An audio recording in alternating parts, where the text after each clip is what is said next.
Some secrets are buried so deep that even the most trusted guardians of the crown never expect to stumble upon them. But when Security Officer Michael Harrison reached into what seemed like an ordinary bag during a routine inspection at Kensington Palace, his fingers brushed against a piece of paper that would shake the very foundations of the royal family. The note contained just 7 words, written in George's unmistakable handwriting. But those 7 words would expose a truth so dangerous that it threatened to destroy everything Kate Middleton had worked to protect. What started as a simple bag check would soon spiral into a royal crisis that no protocol manual had ever prepared them for. The morning had begun like any other at the palace, with the usual bustle of staff preparing for another day of royal duties. But by noon, that same palace would be thrown into complete chaos, all because of a crumpled piece of paper that a 9-year-old prince never intended anyone to find. Michael Harrison had been working palace security for 12 years, and he thought he had seen everything. From foreign dignitaries trying to smuggle in unauthorized recording devices, to overzealous tourists attempting to climb the gates. Nothing surprised him anymore. That Tuesday morning in March started exactly like hundreds of others before it. The spring air carried the familiar scent of blooming daffodils from the palace gardens, and the morning briefing had been routine. Prince George was scheduled to return from his weekend stay at Anne Mahal. Princess Charlotte had a piano lesson at 3, and Prince Louis would be spending the afternoon in the nursery with his nanny. Michael stationed himself at his usual post near the main entrance, watching as the black Range Rover pulled through the gates at precisely 10:15. He recognized the vehicle immediately as one of the official royal transport cars. The driver was James Patterson, a man Michael had worked alongside for nearly 5 years. Everything appeared normal as the vehicle came to a stop under the covered entrance. Prince George stepped out of the car first, his school uniform slightly rumpled from the journey. At 9 years old, he carried himself with the same careful posture that his father, Prince William, had mastered years ago. But there was still something wonderfully childlike about the way he clutched his navy blue school bag against his chest. His blonde hair caught the morning sunlight as he looked up at the familiar facade of his London home. The Princess Catherine emerged next, moving with her characteristic grace despite the early hour. She wore a cream-colored coat that Michael recognized from previous public appearances, and her dark hair was pulled back in a neat bun. There was something in her expression that Michael couldn't quite identify. She seemed more alert than usual, her green eyes scanning the surroundings with what appeared to be unusual caution.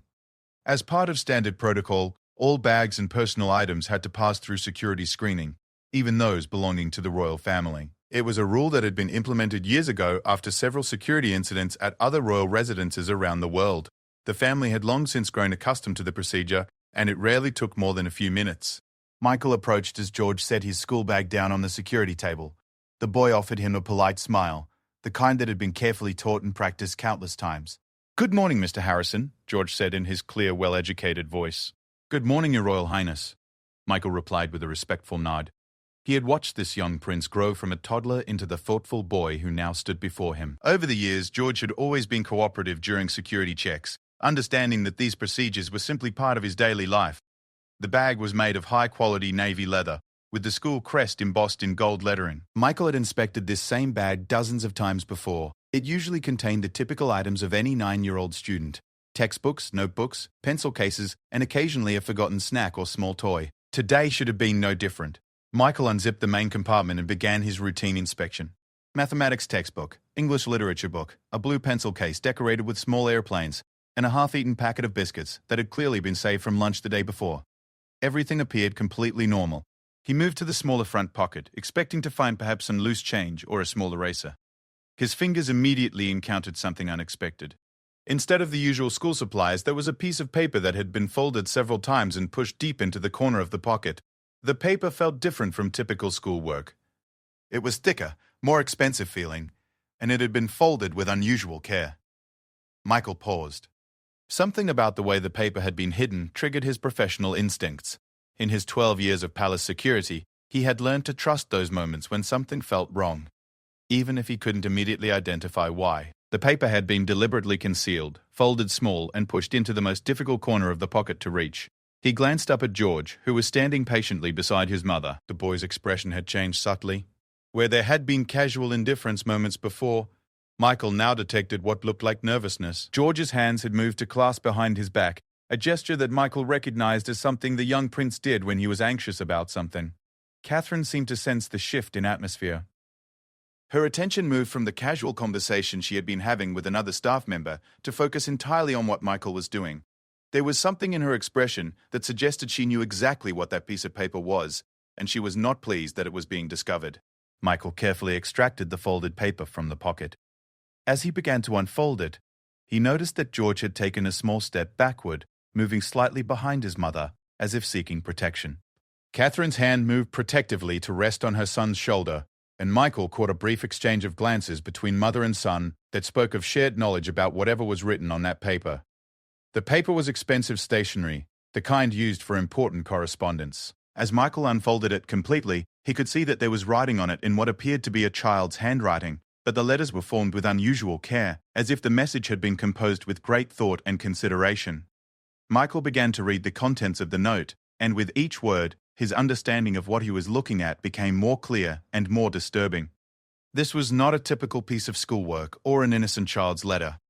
The words on the paper revealed something that would have serious implications for the entire royal family. The note read, "Someone is planning something bad for Mummy."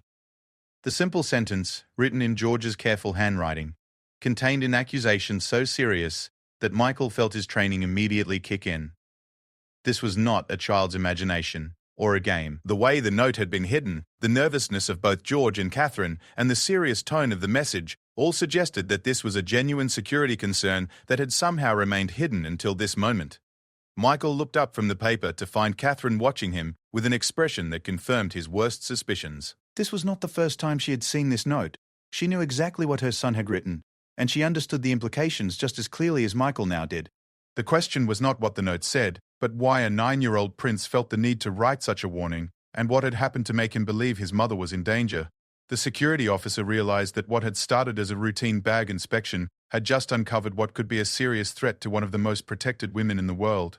The palace's careful security protocols, the trained staff, and the constant vigilance that surrounded the royal family had somehow failed to detect whatever danger George had perceived. Michael's mind immediately began running through the protocols for this type of situation. He needed to alert his supervisors, begin an immediate investigation into potential threats, and ensure that Catherine's security detail was fully informed. But first, he needed to understand more about what George had observed and why he had felt compelled to write this warning. Catherine seemed to read his thoughts. "Mr. Harrison," she said quietly, her voice carrying the authority that came naturally to her after years of royal duty. "I think we need to have a private conversation about this matter." The way she spoke made it clear that this was not a request but a statement of necessity. Michael nodded, understanding that what he had just discovered was only the beginning of something much larger and more complex than a simple security concern. As other staff members continued with their daily routines around them, unaware that anything unusual had occurred, Michael carefully folded the note and placed it in his jacket pocket. He would need to preserve it as evidence, but more importantly, he needed to understand the full story behind those 7 alarming words that had been hidden in a school bag. The morning sun continued to shine through the palace windows, and the familiar sounds of daily life echoed through the corridors, but Michael Harrison knew that everything had just changed. The discovery of George's note had opened a door to something that would challenge everything he thought he knew about royal security, and the safety of the family he had sworn to protect. What started as a routine Tuesday morning had just become something that would be remembered as the day when a child's hidden warning exposed a threat that no one else had managed to detect.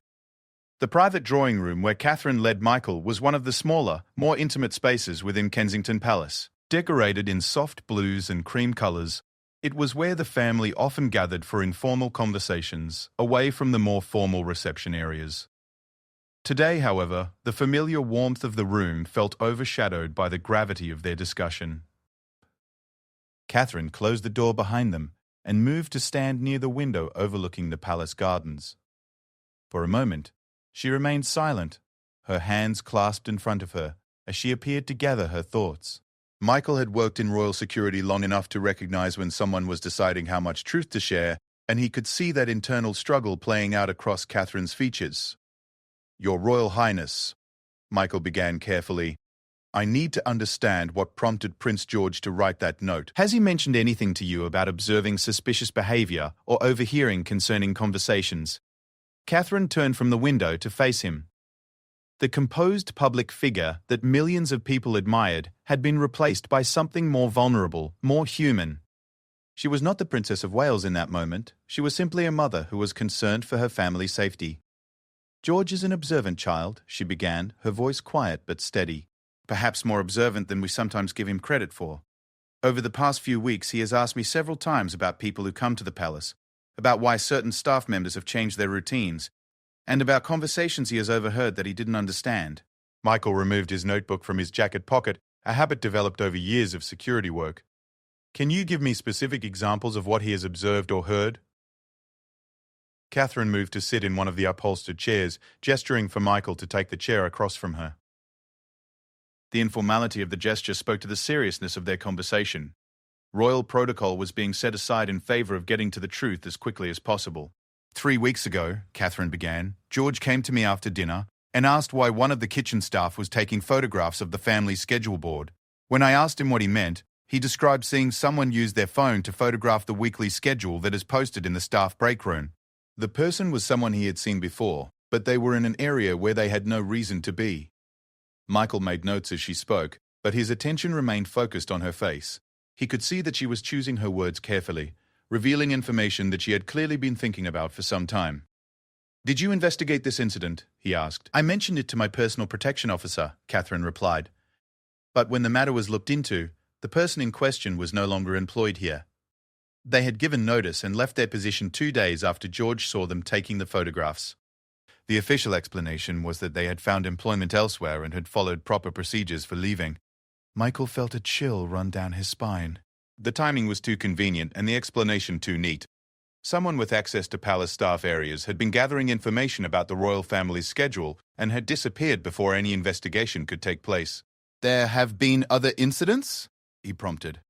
Catherine nodded. "George told me that he had seen someone going through papers in my private study. This would have been about 10 days ago. He was supposed to be in bed, but he had gotten up to get a glass of water from the kitchen. On his way back, he passed by my study and saw someone inside with a flashlight looking through the documents on my desk. Did he recognize who it was? He said it was someone he had seen around the palace before, someone who wore the same uniform as the cleaning staff, but he had never seen them actually cleaning anything. When he described the person to me, I realized he was talking about someone I didn't recognize at all. Someone who should not have had access to my private study at that time of night." Michael's pen moved quickly across his notebook. The picture that was emerging was deeply troubling. It appeared that someone had been conducting systematic surveillance of the royal family, gathering information about their schedules, their private spaces, and their daily routines. "Your Royal Highness, why didn't you report these incidents immediately to the security team?" Catherine's expression became more complex, showing a mixture of frustration and resignation. "I did report the first incident, as I mentioned, but when the person simply disappeared and the matter seemed to be resolved, I was told that these things sometimes happen. Staff members occasionally overstep boundaries, and when they do, they are quietly removed. I was assured that security protocols were being reviewed and strengthened." She paused, looking down at her hands. "But when the second incident occurred, and then a third, I began to realize that these were not isolated events. Someone was deliberately gathering information about our family, and they were doing it systematically over an extended period of time." "What was the third incident?" "George saw someone hiding in the corridor outside his bedroom. This was just 5 days ago.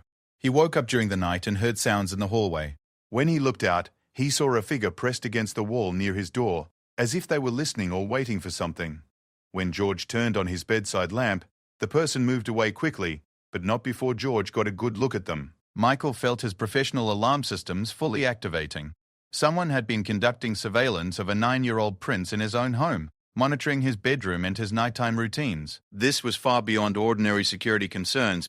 This suggested planning for something much more serious. Did Prince George recognize this person as well? "He said it was the same person he had seen in my study. The one who wasn't really cleaning." But this time, he also noticed something else. The person was carrying what looked like a small electronic device, something that was beeping very quietly. Catherine stood up and moved back to the window. That night, after George told me what he had seen, I knew we were dealing with something serious. Someone was not just gathering information about us. They were actively monitoring our children, tracking their movements and their routines. Michael looked up from his notes. "So the note was George's way of trying to warn you about what he had been observing?" "George is intelligent beyond his years," Catherine said. "But he is still a child. He knew that what he was seeing was wrong, but he didn't fully understand the implications. The note was his way of trying to tell me that he thought someone was planning to hurt me, based on all the suspicious behavior he had witnessed. But why hide the note in his school bag? Why not simply tell you directly? Catherine's expression darkened, because George overheard a conversation 2 days ago that frightened him. He was in the library, reading behind one of the large chairs where he couldn't be seen. Two people were talking in the hallway just outside the library, and they were discussing him specifically.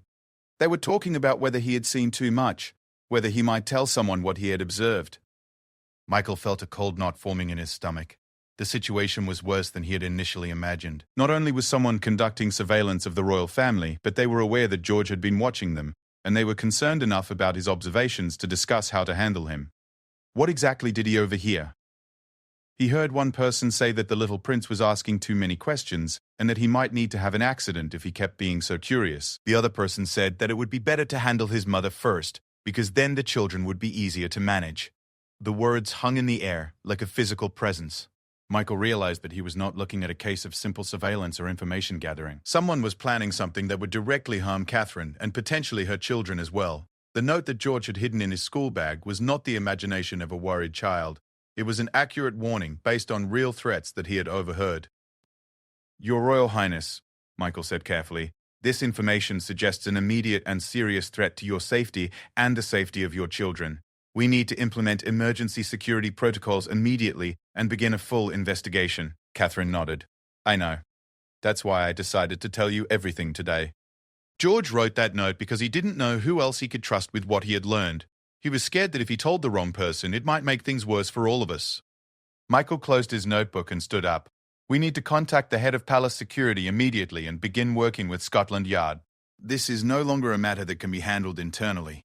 But even as he said the words, Michael realized that the situation was more complicated than standard security protocols could address. If someone had been able to conduct surveillance within the palace for weeks without being detected, it meant that the threat was coming from someone with authorized access to the building and detailed knowledge of royal family routines. The enemy was not outside the palace walls. They were already inside. And they had been watching and planning for longer than anyone had realized.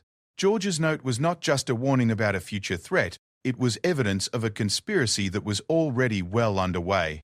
Within 30 minutes of Michael's discovery, the atmosphere at Kensington Palace had transformed completely. What had been a quiet Tuesday morning of routine activities became a carefully controlled operation that most of the staff never even noticed was happening. This was how royal security was designed to work in crisis situations: swift, efficient, and invisible to anyone who was not directly involved.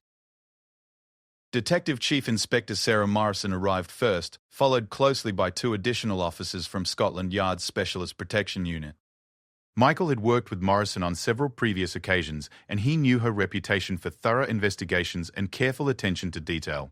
She was exactly the kind of officer needed for a situation that required both discretion and decisive action.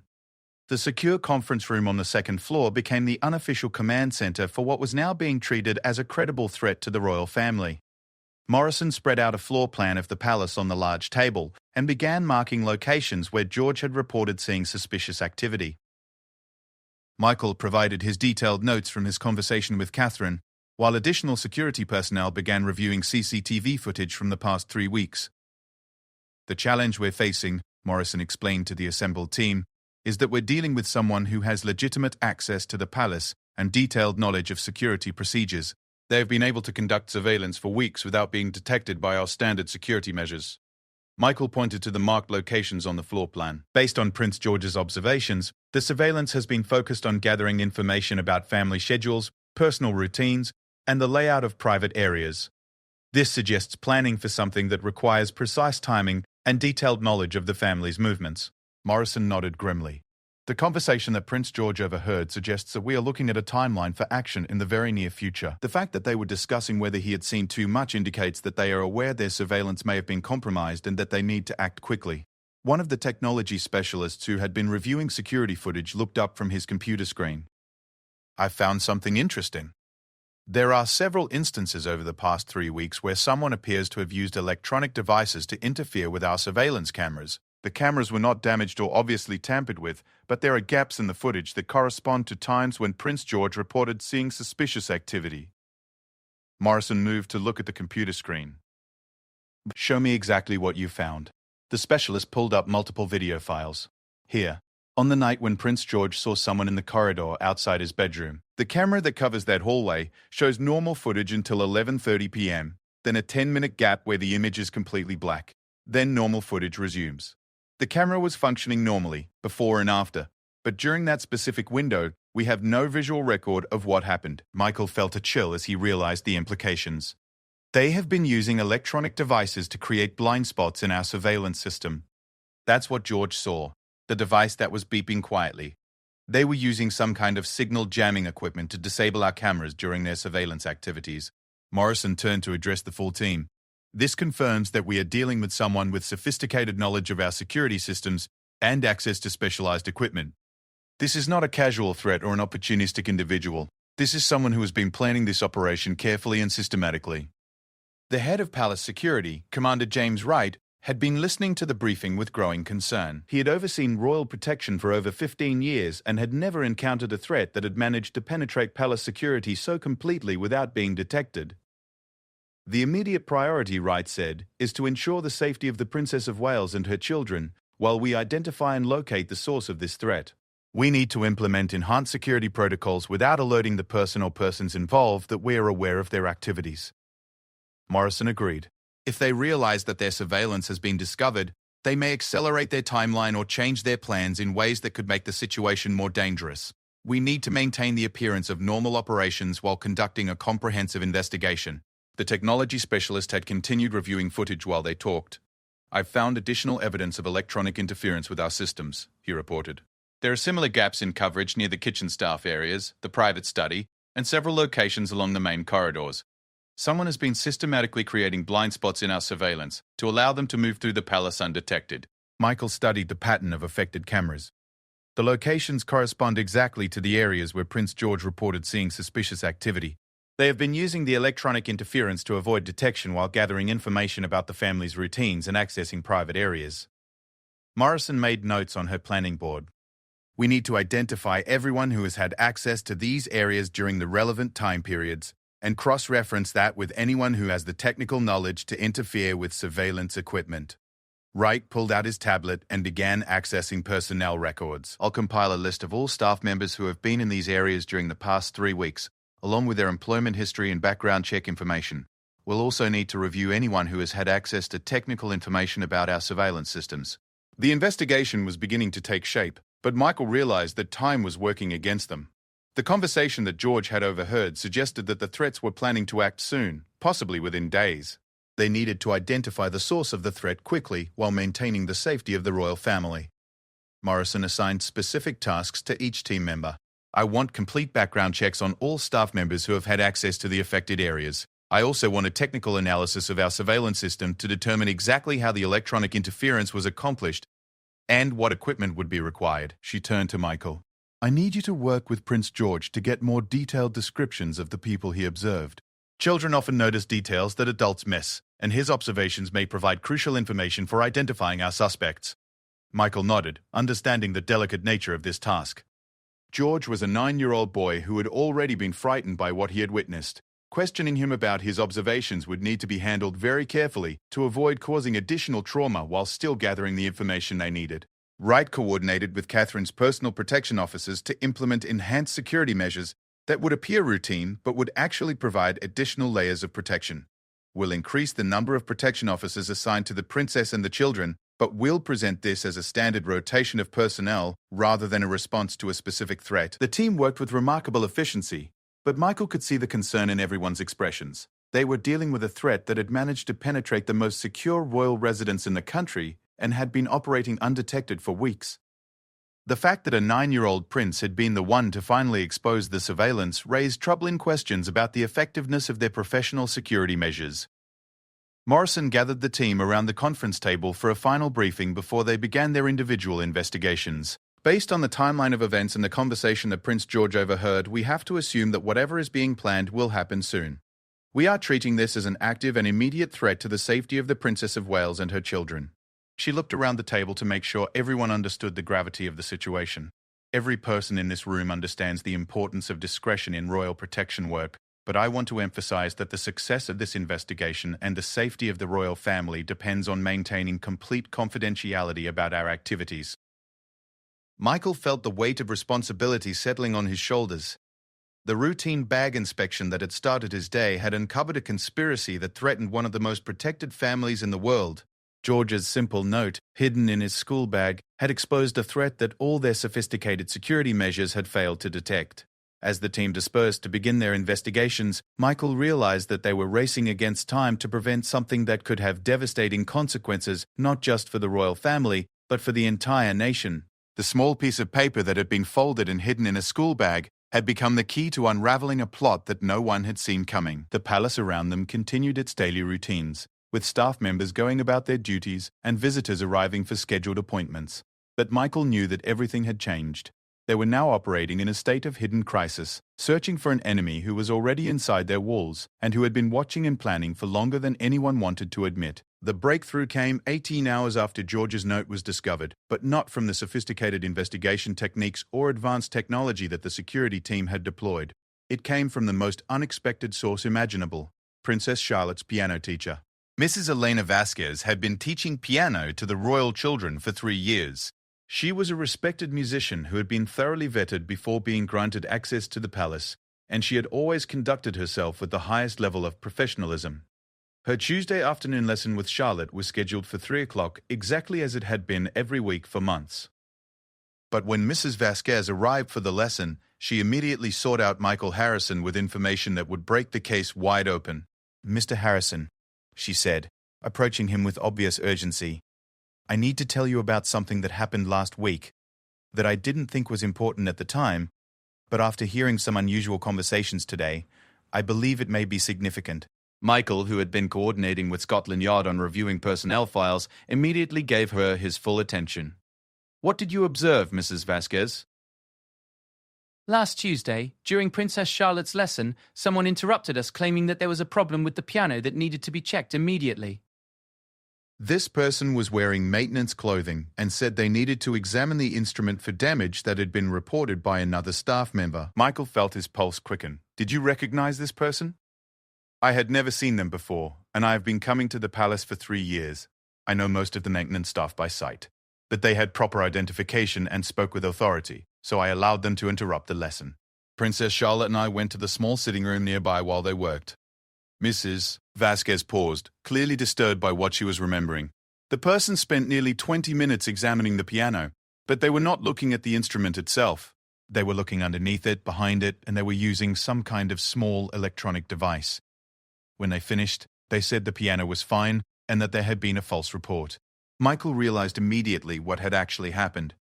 They were not checking the piano for damage. They were installing surveillance equipment. "That's what I feared when I heard other staff members talking today about security concerns," Mrs. Vasquez confirmed. "But there's more. Yesterday, when I arrived for Charlotte's lesson, I noticed that the piano bench had been moved slightly from its usual position. I always place it at exactly the same distance from the keys because it affects Charlotte's posture. Someone had moved it, and when I adjusted it back to the correct position, I heard a small clicking sound." Michael's training immediately kicked in. "Mrs. Vasquez, I need you to show me exactly what you observed. Can you take me to the music room now?" The music room was located on the first floor, in a section of the palace that was generally restricted to family members and their approved tutors. It was a beautiful space with large windows overlooking the gardens, furnished with an elegant grand piano and comfortable seating areas. It was also, Michael realized, the perfect location to monitor private conversations between Catherine and her children. Mrs. Vasquez led him directly to the piano bench.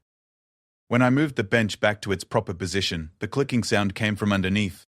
I thought perhaps something had fallen under there, but I didn't investigate further because I needed to begin Charlotte's lesson." Michael knelt down and carefully examined the underside of the bench. Within moments, he found what Mrs. Dewar prepared.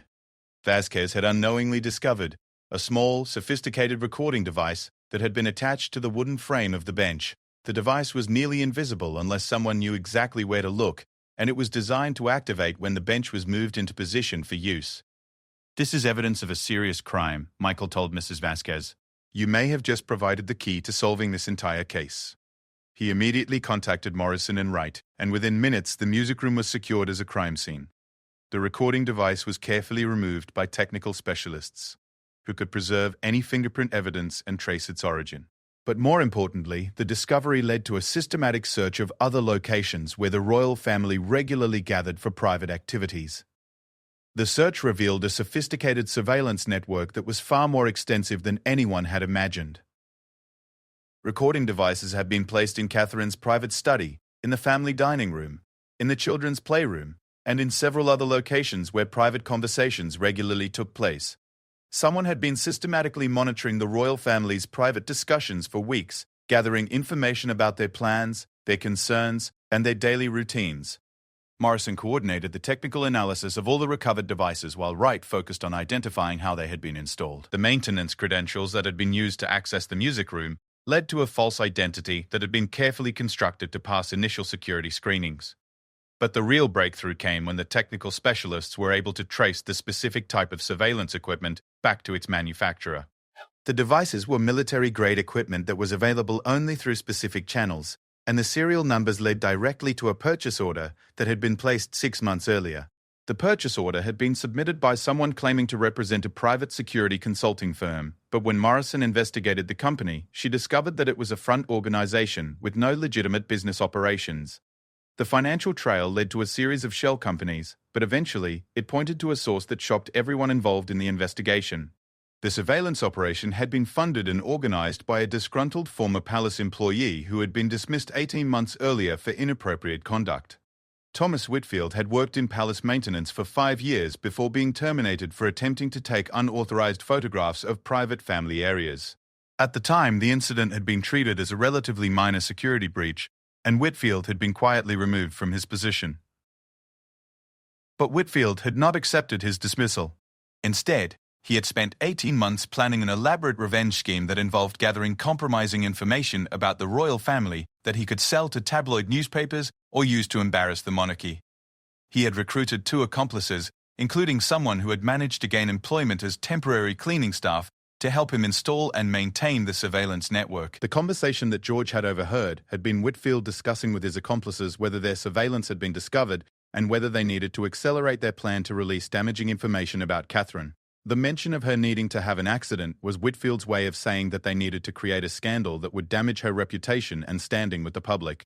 Morrison led the operation to arrest Whitfield and his accomplices at a rented apartment in South London, where they had been monitoring the feeds from their surveillance devices.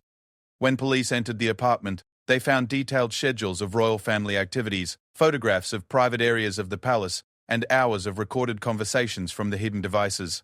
Whitfield's plan had been to release selected portions of the private recordings to multiple tabloid newspapers simultaneously, creating a media crisis that would be impossible for the palace to control or deny. The recordings contained private conversations between Catherine and her children, discussions about personal family matters, and other content that would have been deeply embarrassing and potentially damaging to the monarchy. The arrest operation was conducted with complete secrecy to prevent any media attention that might compromise the royal family's privacy. Whitfield and his accomplices were charged with conspiracy, illegal surveillance, breaking and entering, and threats against protected persons. The case would be prosecuted under special provisions that allowed for enhanced security measures during legal proceedings. But for Michael Harrison, the resolution of the case brought a different kind of satisfaction.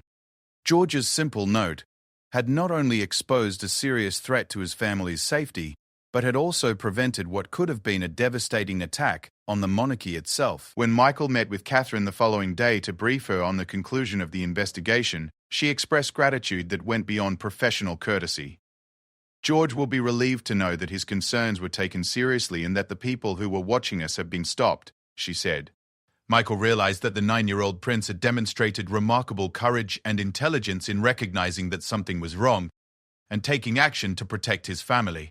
The note hidden in his school bag had been more than a child's warning. It had been the key to unraveling a conspiracy that professional security measures had failed to detect. As the palace returned to its normal routines, with enhanced security measures that were now invisible to casual observation, Michael reflected on the lessons learned from the case. The most sophisticated surveillance technology and the most trained security personnel had been defeated by a child's careful observations and a simple handwritten note. The crisis had been resolved, the royal family was safe, and the threat had been eliminated. But Michael knew that George's note would always serve as a reminder that sometimes the most important warnings come from the most unexpected sources, and that even the most protected families in the world depend on the watchfulness and courage of those who care about them. The piece of paper that had been folded and hidden in a school bag had saved not just the privacy and dignity of the royal family, but had potentially prevented a crisis that could have damaged the monarchy itself. It was, Michael thought, exactly the kind of quiet heroism that often went unrecognized, but made all the difference in protecting the people who mattered most.